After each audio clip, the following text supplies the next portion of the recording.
जड़ चेतन जग जीव जत सकल राममय जान। बंदं सबके पद कमल सदा जोरि जुग पान। धर्म प्रसंग बेस्ड ऑन नारदीय भक्ति सूत्र। तो जैसा कि आप सभी जानते होंगे, वेद में 3 कांड हैं, ज्ञान कांड, उपासना कांड और कर्म कांड। तो उपासना कांड में भक्ति आती है और नारद भक्ति सूत्र उपासना कांड का एक महत्वपूर्ण ग्रंथ है। इसमें कुल 84 सूत्र हैं, जिसके माध्यम से मनुष्य को ईश्वर से कैसे जोड़ा जाए यह तरीका बताया गया है। ये महत्वपूर्ण क्यों है? ठाकुर भी अपने यहाँ आने वाले अधिकांश भक्तों को कहते थे कलिकाल में नारदीय भक्ति ही उपयुक्त है, क्योंकि वेदांत के साधक उत्तम अधिकारी बहुत कम लोग हैं, योग के साधक भी बहुत कम होते हैं। क्योंकि ब्रह्म सूत्र में कहा गया है अथातो ब्रह्म जिज्ञासा। तो ब्रह्म की जिज्ञासा, अथ ब्रह्म की जिज्ञासा। तो अथ यानी कि प्रारंभ से पहले कुछ हो चुका है, अब ब्रह्म की जिज्ञासा। तो क्या चाहिए उसके पहले? तो उत्तम अधिकारी। अधिकारी कौन है? तो साधन चतुष्टय से संपन्न व्यक्ति होना चाहिए। साधन चतुष्टय क्या है? तो विवेक, अर्थात क्या रंग है, क्या राइट है, क्या मिथ्या है, क्या सत्य है, जगत मिथ्या है, ईश्वर सत्य है, इस प्रकार का उसका विचार होना चाहिए, गुण होना चाहिए। जैसे तिल और चावल एक में मिल जाए तो दोनों को अलग करने को विवेक कहते हैं, रंग राइट में फर्क करना। विवेक, वैराग्य, इस लोक से लेके और ब्रह्मलोक पर्यंत समस्त सुखों के प्रति वैराग्य हो। यह ज्ञान हो जाए कि ये सुख अनित्य है, क्षणिक है, क्षणभंगुर है, ब्रह्म ज्ञान की प्राप्ति ही असल बात है। ये वैराग्य होना चाहिए।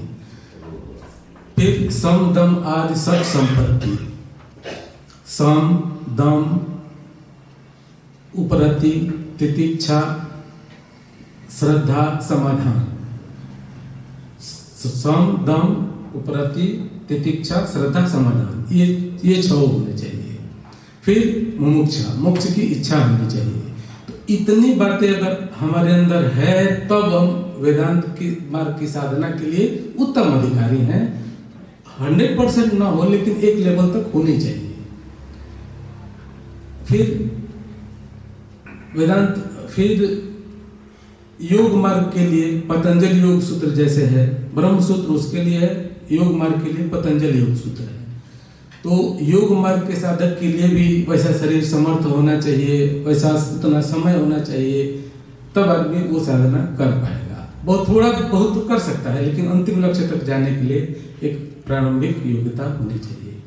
भक्ति सूत्र के लिए कौन सक्षम है?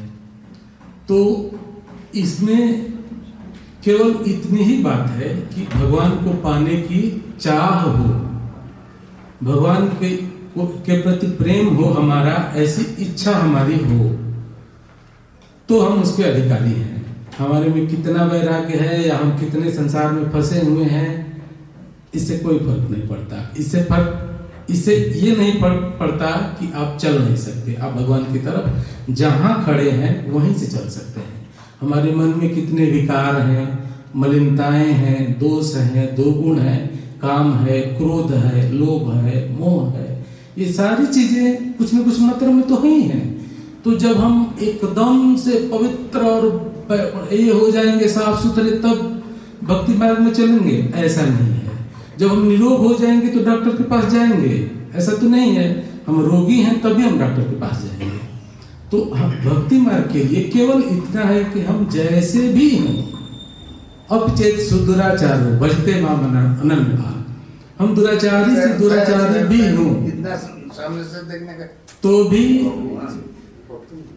तो भी हम भगवान के तरफ बढ़ सकते हैं, उसमें मनाही नहीं है। इसलिए ठाकुर कहते हैं कि कलिकाल में अधिकांश लोगों के लिए भक्ति उपयुक्त है।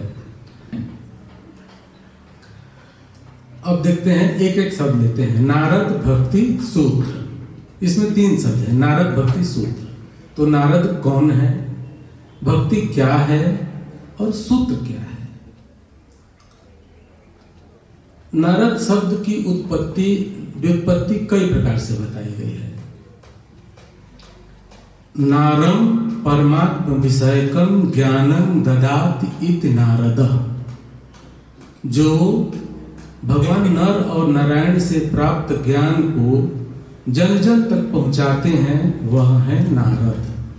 दूसरी व्युत्पत्ति के अनुसार जीव के हृदय में जो अज्ञान बैठा हुआ है, उस अज्ञान को जो दूर करते हैं, वे हैं नारद।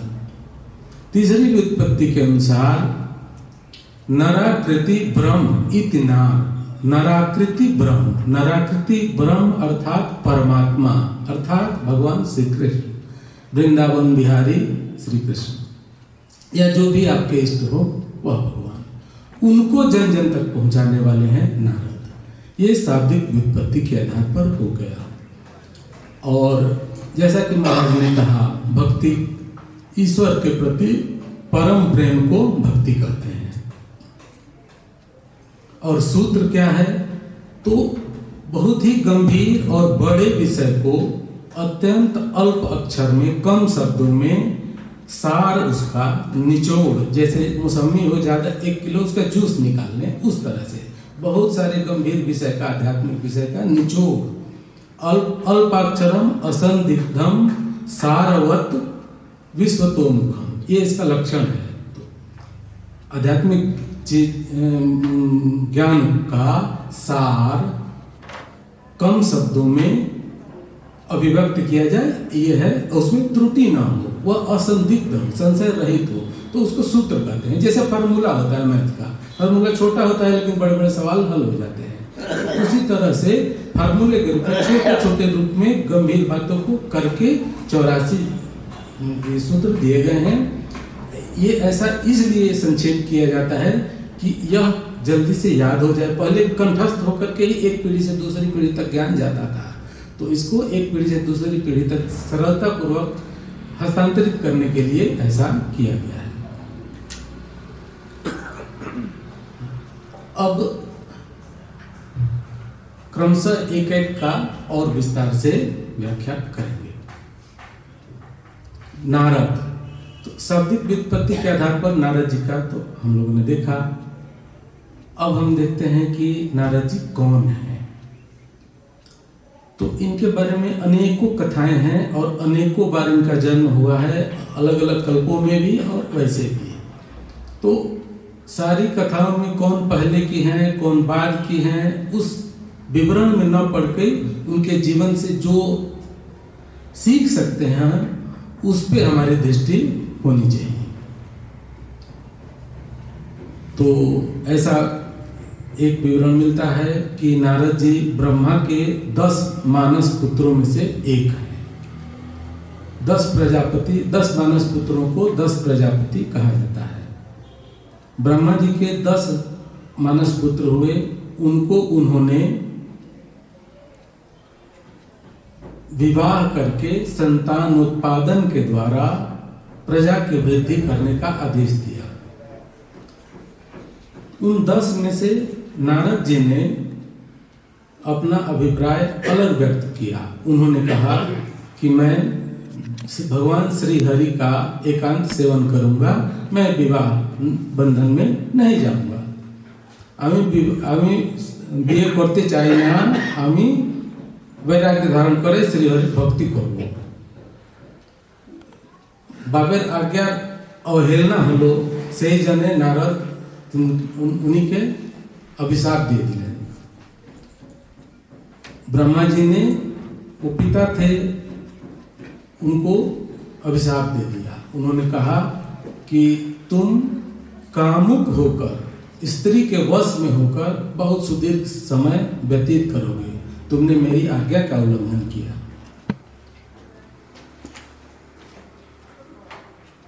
ठीक है, वो शरीर शांत हुआ। उसके बाद से नारद का जन्म गंधर्व के रूप में हुआ। गंधर्व जो संगीत, नृत्य, वाद्य आदि में निपुण होते हैं, देवताओं के यहाँ अप्सराएं होती हैं, ये सब गंधर्व के अंतर्गत आते हैं। तो नारद जी उपबर्हण नामक गंधर्व के रूप में जन्म ग्रहण किए।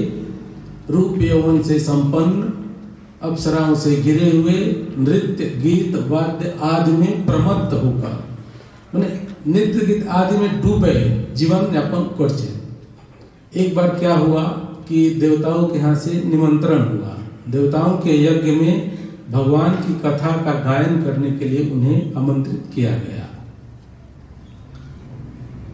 वहां भी उपबर्हण अप्सराओं से घिरे हुए, नृत्य गीत करते हुए और लौकिक गीत, सांसारिक गीत गाते हुए प्रवेश किए। जेमन एक खाने यदि केउ फिल्मी गाना गाए से रमिलो, देवतारे सभा मध्य हरिकथा आयोजन छिलो, इनी लौकिक गीत गाचेन से जने देवता गुलो उनके अभिशाप दिले। देवता लोग उनको अभिशाप दे दिए कि तुम जिस रूप यौवन के मद में मस्त होकर के हमारा अपमान कर रहे हो, तो तुम्हारा यह सब नष्ट हो जाएगा और तुम निम्न कुल में जन्म लोगे। फिर वह शरीर शांत हुआ। फिर उनका जन्म एक दासी के पुत्र के रूप में हुआ। उसके पूर्व वाले 2 जन्मों से हमें क्या सीख मिलती है, एक नजर उसको ही देखते हैं। पहले वाले में जो इन्हें अभिशाप मिला, पिता ने दिया, तो सामान्यतः तो पिता की आज्ञा का पालन अवश्य करना चाहिए। फिर भी अगर भगवान के मार्ग पे चलने की इच्छा है और इतनी इच्छा है कि बाकी अपने देह का बोध भूल जाए, ठाकुर ने कहा है कि माँ बाप को तब तक देखना चाहिए जब तक कि भगवान भगवत प्राप्ति के मार्ग पर चलने में आपको देह बोध तक भूल सकता है, तो आप त्याग कर सकते हैं। अन्यथा जीवन भर माँ बाप का खोज खबर लेना चाहिए। तो उन्होंने पिता की आज्ञा का उल्लंघन किया। उनकी स्वतंत्र इच्छा अवश्य मायने रखती है। भगवान के मार्ग पर चलना अवश्य उचित है। उनका निर्णय गलत नहीं था। जैसे आज भी बच्चा जब साधु बनने के लिए तैयार होता है तो अधिकांश माँ बाप नाराज हो जाते हैं, खुशी खुशी अनुमति नहीं देते हैं। इसमें तो कुछ स्वार्थ भी होता है और कुछ मोह भी होता है, ये भी होता है, और कुछ बच्चे के भविष्य को लेकर के डर होता है। तो ब्रह्मा जी के संबंध में ऐसा प्रतीत होता है कि यह था कि ठाकुर एक जगह बोले हैं कि एक बार भोग हुए बिना, किसी भी जन्म में एक बार भोग हुए बिना ठीक ठीक त्याग सबको नहीं होता। तो ब्रह्मा जी ने ये समझा कि ये इस मार्ग पर चल रहा है लेकिन अंदर में भोग की इच्छा है, सो उन्होंने श्राप के द्वारा एक जन्म दिलवाया और फिर वह इच्छा पूरी हुई। और फिर अगले जन्म में जब दासी पुत्र के रूप में हुए तो फिर भगवत मार्ग पर ये ठीक ठीक चल पड़े। तो ऐसा नहीं कि इसी जन्म में, किसी पूर्व जन्म में भोग हो चुका है तो इसमें बचपन से ही वैराग्य हो सकता है, वह उचित है। तो एक तो सीखने की बात है कि सामान्यतः पिता की आज्ञा का उल्लंघन न करें, उन्हें नाराज न करें। दूसरे जन्म में जो उन्हें अभिशाप मिला, भोगों में इतने मत न हो जाएं कि मर्यादा भूल जाएं। कहाँ, कब, कितना, कैसे उचित है, जो धर्म शास्त्र के अनुसार है उतना ही होना चाहिए। हम यहाँ पर बैठे हैं तो हम यहाँ पर नृत्य नहीं कर सकते, एक क्योंकि ऐसा भगवत चर्चा के लिए है, तो मर्यादा हमेशा होनी चाहिए। उन्होंने मर्यादा का उल्लंघन किया, सभा में बैसे गए। तो दूसरे जन्म में उन्होंने मर्यादा का उल्लंघन किया। तीसरा जन्म जब इन्हें दासी के पुत्र के रूप में मिला तो 5 साल के बच्चे थे, माँ इनकी गरीब थी और एक ब्राह्मण के घर में दासी थी। दासी यानी नौका।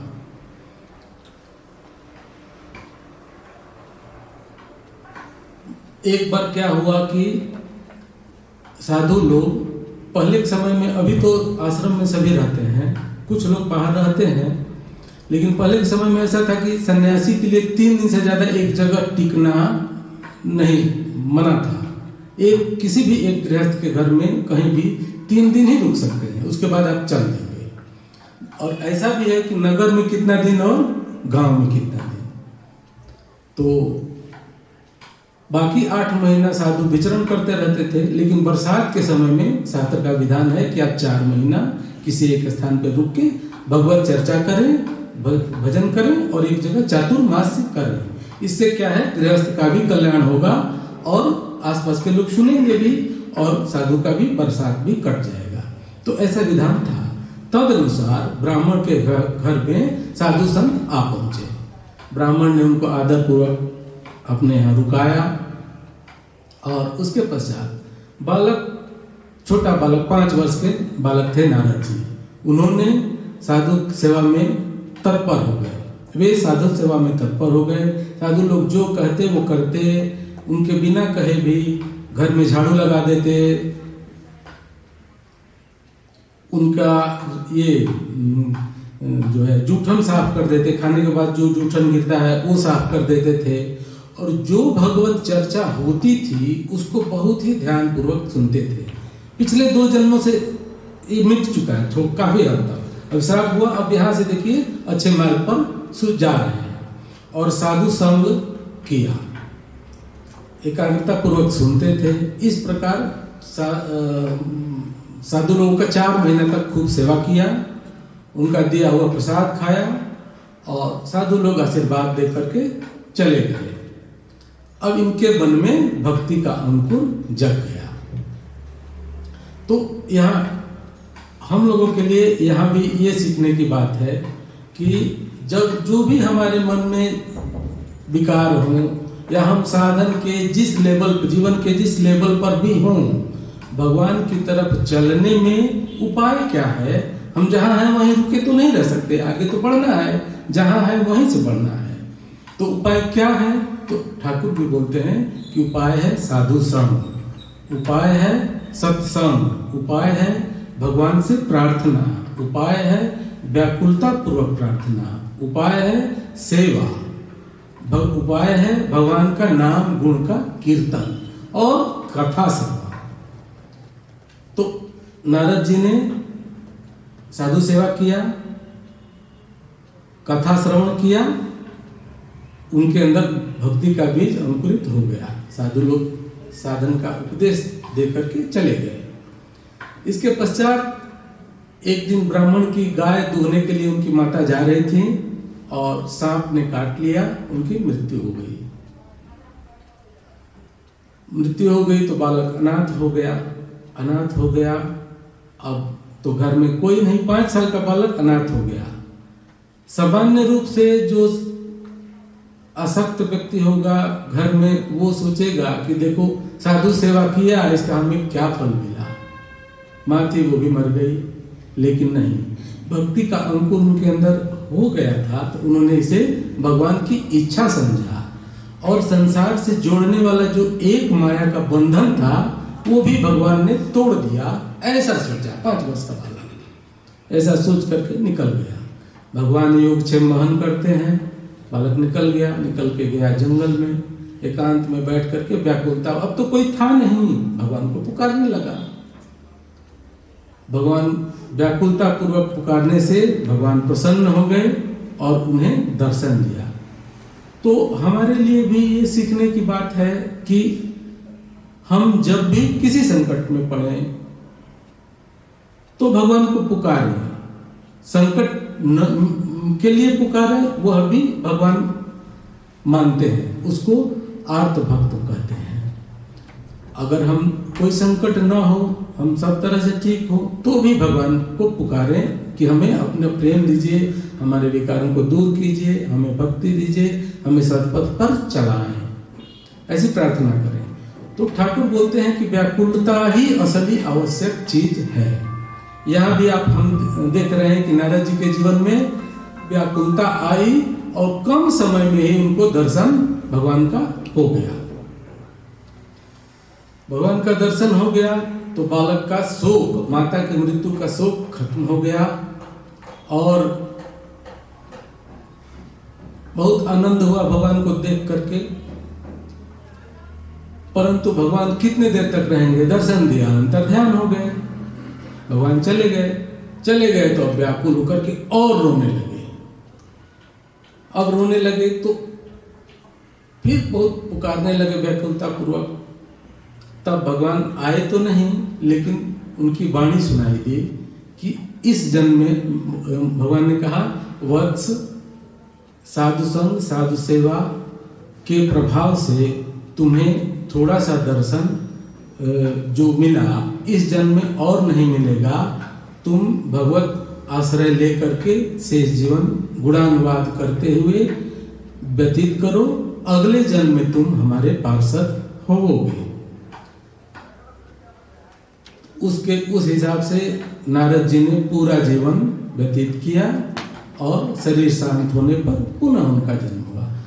एक नारद जी का दासी पुत्र के रूप में जो जन्म हमने हिंदी में बताया, क्या बांग्ला भाषी लोगों को समझ में आया तो हाँ, तो फिर समय इस पे व्यर्थ नहीं करेगा। फिर अगला जन्म जब उनका हुआ तो वो ब्राह्मण कुल में हुआ। ब्राह्मण कुल में हुआ, वहाँ उन्होंने वेद, इतिहास, पुराण, नीति शास्त्र, ज्योतिष आदि सभी 64 विद्याएं जो मानी गई हैं, उन सब का अध्ययन किया और पांडित्य प्राप्त किया। इसके पश्चात तब भी मन में शांति नहीं थी, तो उन्होंने सनत कुमार का शरण लिया। सनत कुमार जो है वो भी ब्रह्मा जी के ही पुत्र हैं। 4 छोटे छोटे बालक बाल रूप में रहते हैं वो, सनक, सनंदन, सनातन और सनत कुमार, ये 4 हैं। तो उन्होंने सनत कुमार का शिष्यत्व ग्रहण किया। उसके पश्चात उन्होंने इन्हें साधन का उपदेश दिया, इनके विद्याओं के बारे में जाना और कहा कि देखो, केवल पांडित्य से शांति नहीं मिलती। क्यों? शांति आत्मज्ञान से मिलती है। पंडित आज है, कल खत्म हो जाएगा, बुद्धि क्षीण हो जाएगी। इस संसार की सारी वस्तुएं परिवर्तनशील हैं, क्षीण हो। स्वास्थ्य आज है, कल नहीं रहेगा। पंडित आज है, नहीं रहेगा। बुद्धि आज है, ठीक नहीं रहेगी। जब तक है तब तक है, तो उससे नहीं रहता। आत्मज्ञान हो जाएगा, ब्रह्म ज्ञान हो जाएगा, तो सत्य को प्राप्त कर लोगे, तब असली शांति मिलेगी। तब आत्मज्ञान के लिए उन्होंने उपदेश दिया।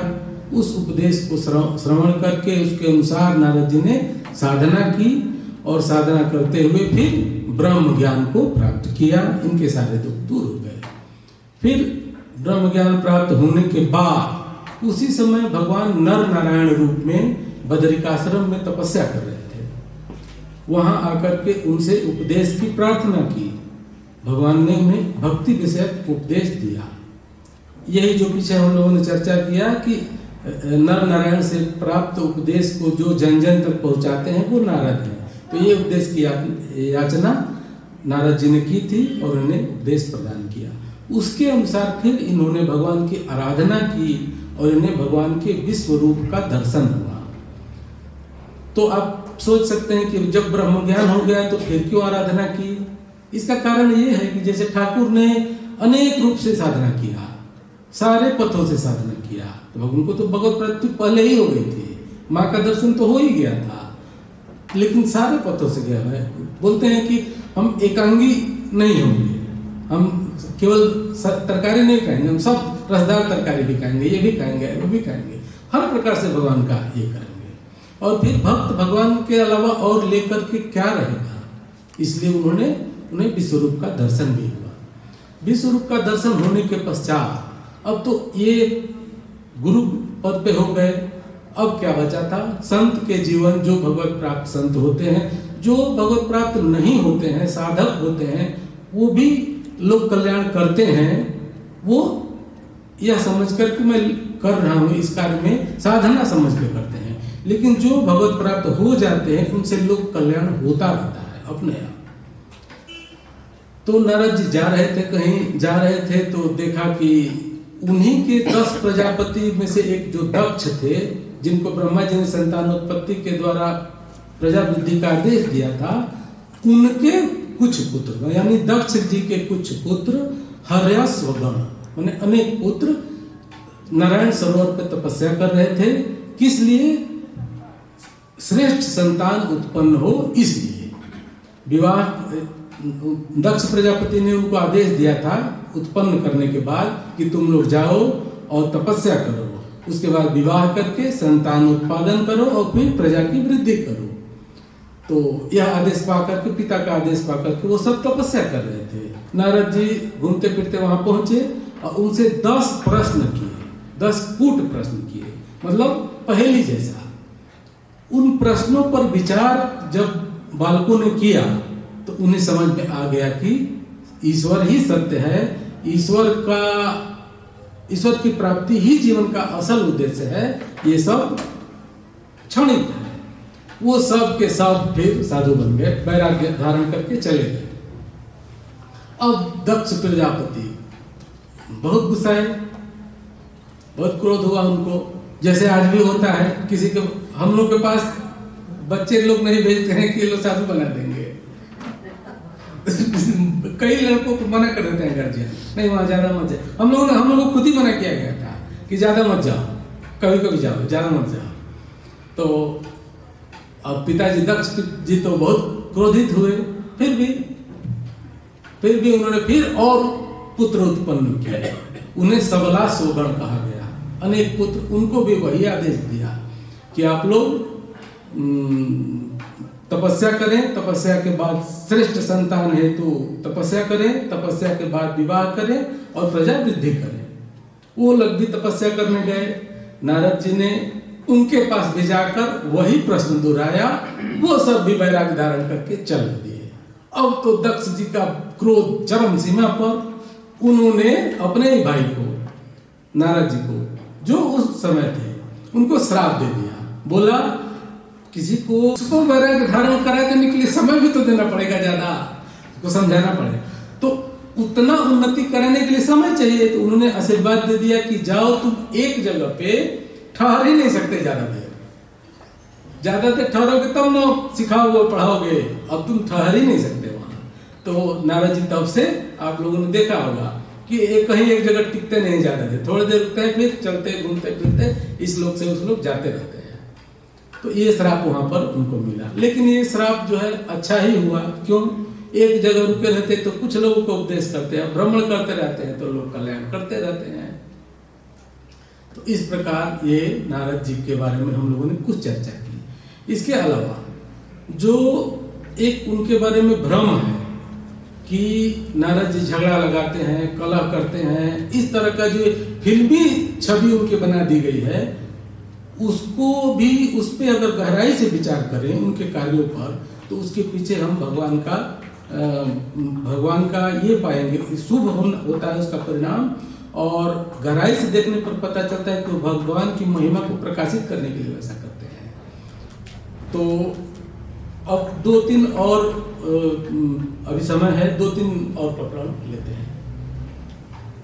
उसके बाद इन लोगों को वैराग्य धारण कराने के बाद आगे नारद जी बढ़े। फिर उन्हें कुछ दिन बाद, आप लोग ध्रुव की कथा जानते होंगे। आज मैं नारद जी पे बोलता हूँ और कल भक्ति क्या है इस पे, कल का सेशन इस पे रहेगा। तो ध्रुव जी राजा उत्तानपाद के लड़के थे। राजा उत्तानपाद की 2 पत्नियां थी, सुनीति और सुरुचि। सुनीति, ये जो पौराणिक कथाएं हैं, इनके पीछे भी एक मीनिंग है। वो मीनिंग के रूप में भी सत्य है और पात्र के रूप में भी सत्य है।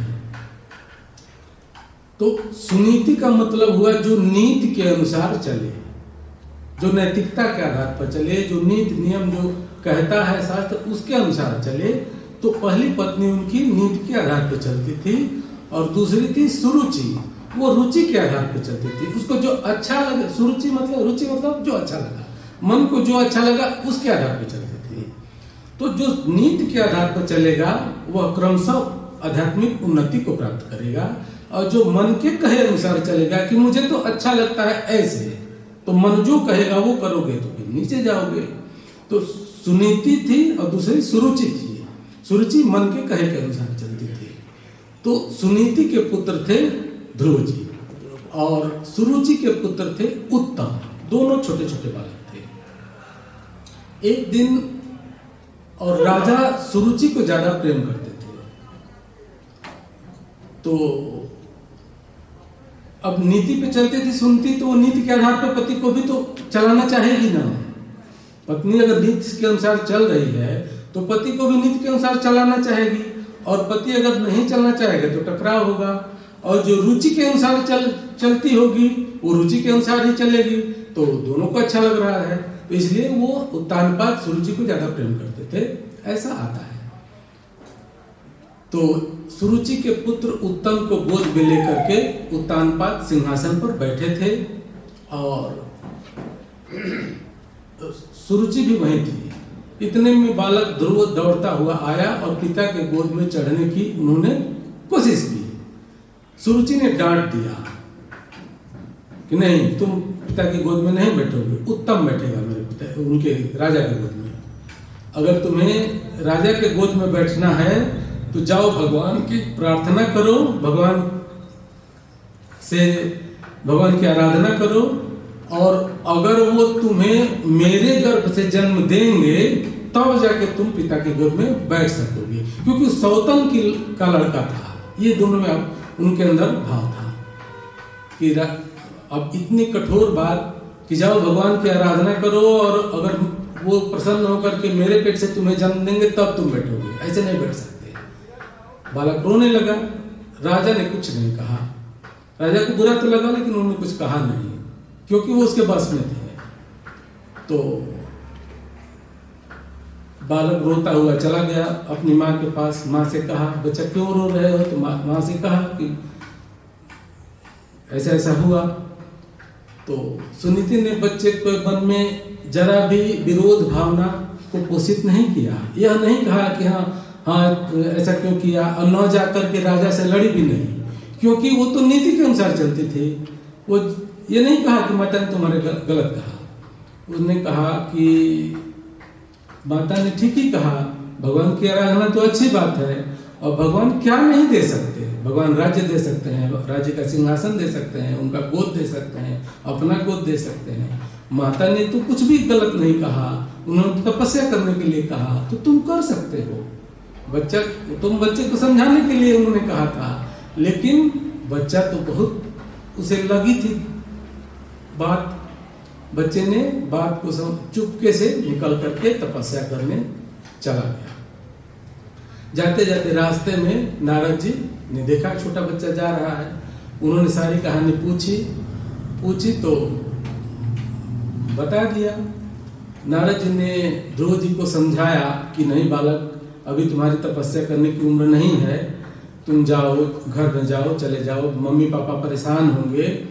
और घर में सचमुच राजा बच्चे के चले जाने पर उत्तानपाद परेशान थे। घर में रहने पर डांट देना अलग बात है, परेशान थे सुनीति भी और राजा भी, दोनों लोग परेशान थे। बालक को चारों तरफ ढूंढ रहे थे।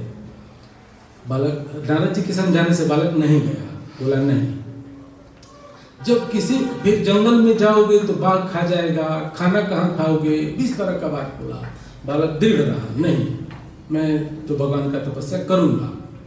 जब देखा कि बालक किसी भी प्रकार से हट नहीं रहा है तो उन्होंने ओम नमो भगवते वासुदेवाय मंत्र दे दिया, साधन का तरीका बता दिया और भेज दिया। बालक जंगल में चला गया और तपस्या करने लगा। तपस्या करते करते बहुत ही अल्प समय में उन्हें भगवत दर्शन हुआ। और भगवान तो कड़कड़ में है, जहाँ वो रखवारी करें वहाँ कोई क्या नुकसान पहुँचा सकता है। बस हमारे अंदर दृढ़ इच्छा होनी चाहिए उनकी तरफ चलने के लिए। बाकी भोजन भगवान दे देते हैं और रक्षा भी भगवान करते हैं। और वो तो बालक को भगवत दर्शन हो गया। अब भगवान ने राज्य देना चाहा तो बच्चे ने कहा कि प्रभु, यदि कांच को ढूंढते ढूंढते किसी को मणि मिल जाए, हीरा मिल जाए, तो क्या हीरा फेंक करके फिर कांच लेगा? नहीं लेगा। मुझे तो आप मिल गए, मुझे राज्य नहीं चाहिए। फिर भी भगवान ने अपनी तरफ से उन्हें बहुत दिया, उन्हें ध्रुव पद दे दिया। तो ऐसे भक्त की जय, भगवान की जय। बोलिए भक्त भगवान की जय। तो नारद जी ये है, उसके बाद से नारद जी एक बार हिरण्यकशिपु, असुरों में और देवताओं में संग्राम हमेशा चलता रहता है, आप सभी जानते हैं। तो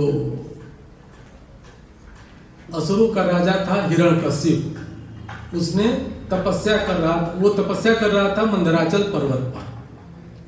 तपस्या जब कर रहा था तो इंद्र आदि देवताओं ने सोचा कि यही अच्छा अवसर है राक्षसों को हराने का। तो उन लोगों ने असुरों पे आक्रमण कर दिया और राक्षसों को हरा दिया, सबको मार के राक्षसों को ये कर दिया। और हिरण्यकशिप की पत्नी जो गर्भवती थी उसको बंदी बना लिया, ताकि इसका गर्भ भी नष्ट कर देंगे, पूरा समस्या ही खत्म हो जाएगा। तो पत्नी को बंदी बना करके ले जा रहे थे। नारद जी तो भ्रमण कर साहब के अनुसार भ्रमण करते करते देख गया इनको, ये कहाँ ले जा रहे हैं। तो नारद जी उनको रोका, अरे इंद्र ये क्या कर रहे हो, अबला नारी, उसमें भी गर्भवती, उसको तुम ले जा रहे हो, इतना नीच काम। तो एक देवता में और दैत्य में यही फर्क होता है, अच्छे व्यक्ति में और बुरे व्यक्ति में यही फर्क होता है। अच्छा व्यक्ति अगर भूलवश कहीं गलत मार्ग पे चला भी जाए तो कोई अगर याद दिला देता है तो वो रिटर्न हो जाता है, अपनी गलती को एक्सेप्ट कर लेता है। इंद्र ने गलती को एक्सेप्ट कर लिया और दे दिया कि ठीक है, छोड़ दिया। फिर नारद जी ने हिरण्यकशिप की पत्नी को अपने आश्रम में लाए। आश्रम में लाने के बाद से उनको, आश्रम का माहौल तो धर्म का माहौल है, भक्ति का माहौल है, वहाँ शास्त्र चर्चा वाली सब कुछ सुनते सुनते गर्भस्थ बालक को उन्होंने स्पेशली उपदेश भी दिया उनकी पत्नी को। गर्भस्थ बालक में भक्ति का संस्कार पड़ गया और बालक, राक्षस का बालक, हिरण्यकशिप का बच्चा गर्भ में ही भक्त बन गया। नारद जी ने भक्त बना दिया राक्षस को। अब देखिए, एक है कि ले जाके मार देते, और नारद जी ने क्या किया, राक्षस के संतान को भक्त बना दिया, और भक्त भी ऐसा जिसने इतिहास में नाम दर्ज कर लिया।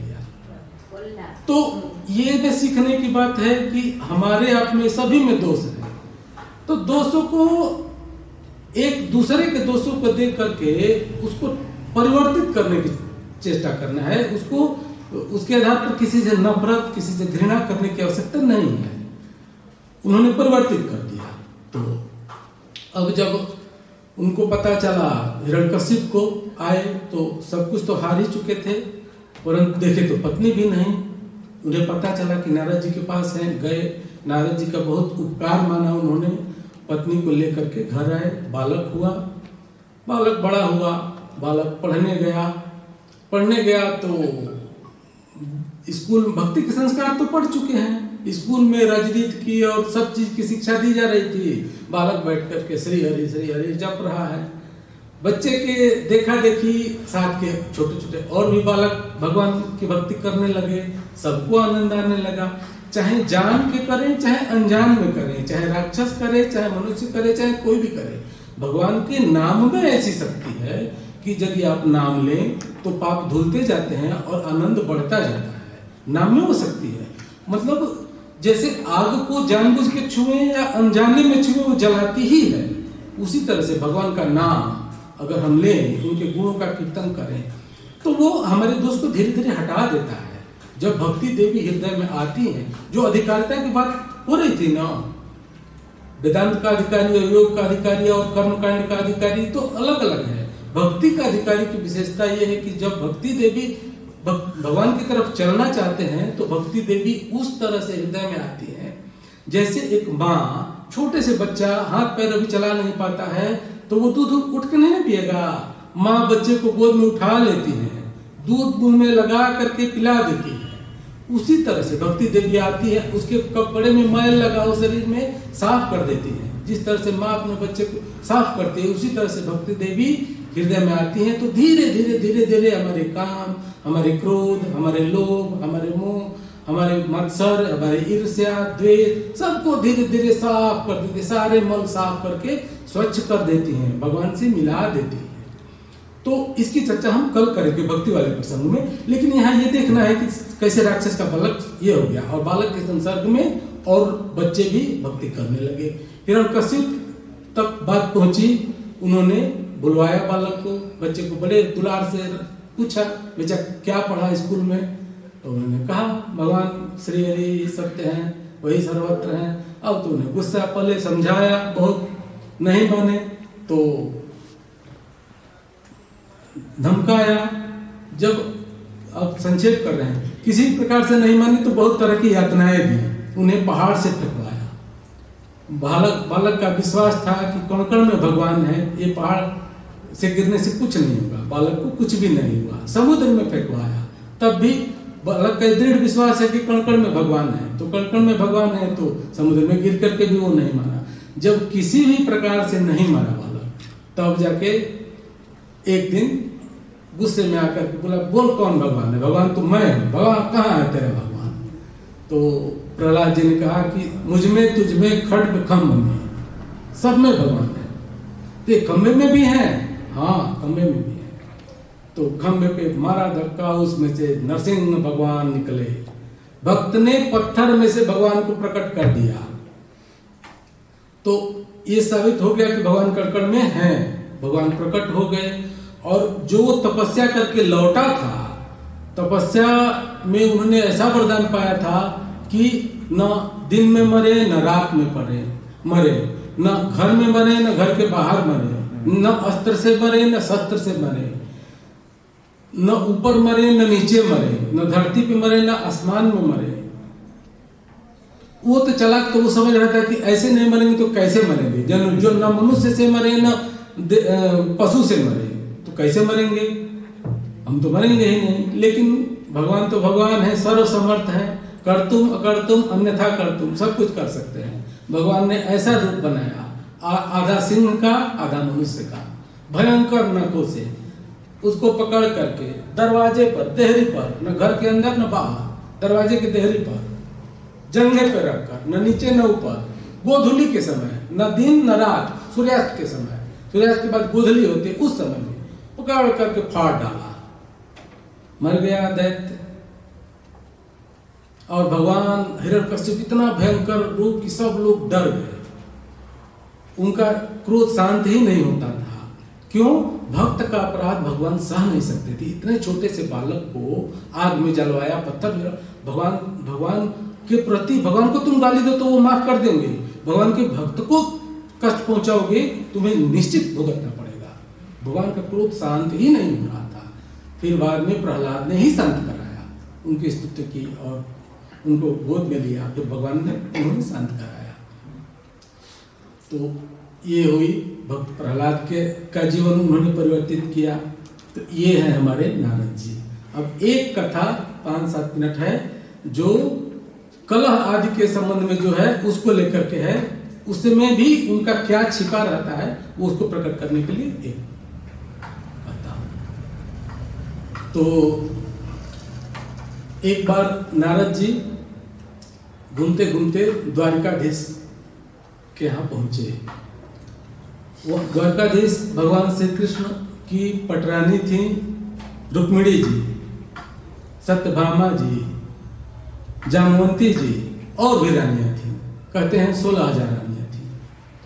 तो रुक्मिणी जी का भी भगवान से प्रेम विवाह ही हुआ था, लेकिन वो पत्नी थी, पतिव्रता थी। और भगवान तो यहाँ वृंदावन में राधा जी को, गोपियों के प्रेम को छोड़ करके भी वहां पर थे, तो बीच बीच में कभी कभी राधा राधा याद करते थे। अब यह दुख रुक्मिणी जी को मन ही मन, पत्नी कितनी भी अच्छी हो, वह यह नहीं, इस बात को स्वीकार करने में उसे दुख होता ही है कि उसका पति किसी और को चाहता है।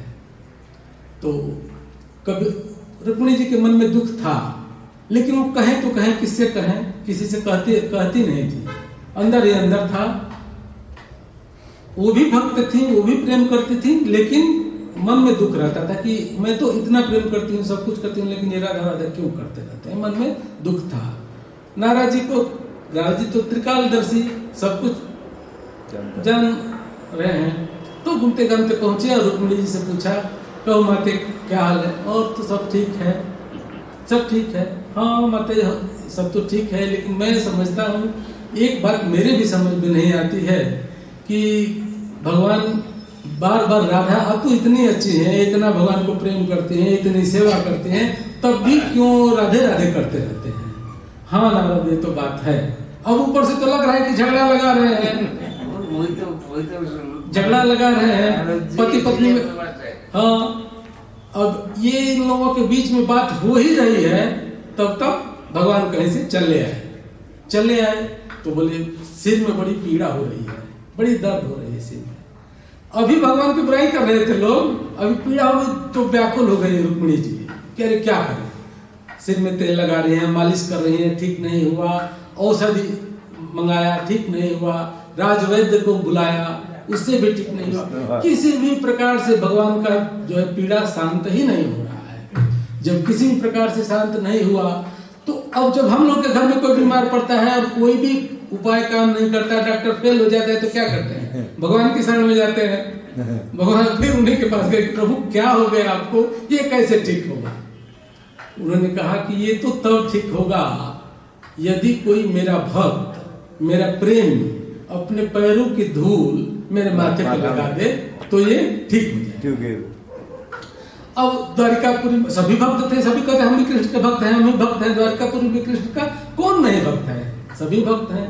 लेकिन कोई देने को राजी, भक्त प्रजाजन में पूछा गया, प्रजाजन बोले कि अरे आज तो धूल लगवा लेगा, अकल पलट गया तो राजा है।